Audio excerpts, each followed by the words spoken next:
আমাদেরকে একটা অভ্যুত্থানের পরে নতুন একটি রাজনৈতিক দল করতে হয়েছে। কারণ আমরা দেখছি আজকে থেকে 1 বছর আগে চুয়াডাঙ্গা সহ বাংলাদেশের প্রত্যেকটি জেলায় যেমন চাঁদাবাজি হতো, দখলদারিত্ব হতো, মামলা বাণিজ্য হতো, মানব ব্যবসা হতো, কালো হাতের ছড়াছড়ি ছিল। এখনো 1 বছর পরে আবারও চুয়াডাঙ্গা সহ বাংলাদেশের প্রত্যেকটি জায়গায় এই মাদক, চোরাকারবারি, চাঁদাবাজি, মামলা বাণিজ্য থেকে শুরু করে সকল প্রকার জনগণকে হয়রানি করার যে বিভিন্ন চক্রগুলো ছিল, সিন্ডিকেটগুলো ছিল, এখনো সেগুলো রয়েছে।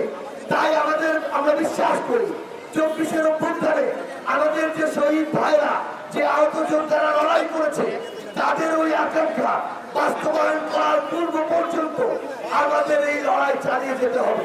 সেই লড়াইকে সামনে রেখে আপনাদের জেলার আমরা আজকে এসে উপস্থিত হয়েছি। আমরা দুঃখ প্রকাশ করছি, আপনারা এই চুয়াডাঙ্গা জেলার হাজারো ছাত্র জনতা অনেকক্ষণ ধরেই অপেক্ষা করেছেন, কিন্তু এই আবহাওয়া অনেকের জন্যই স্বাস্থ্যের জন্য ক্ষতিকর হবে দেখে হয়তো আশেপাশে রয়েছেন।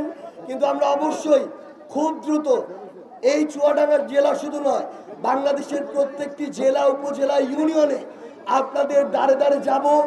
এনসিপি আপনাদের দ্বারে গিয়ে আপনাদের কথা শুনবে, আপনাদের কথা অনুযায়ী আগামীর বাংলাদেশে এনসিপির ইশতেহার নির্ধারণ করবে এবং আপনাদের কথা অনুযায়ী আগামীর বাংলাদেশের রোডম্যাপ তৈরি হবে।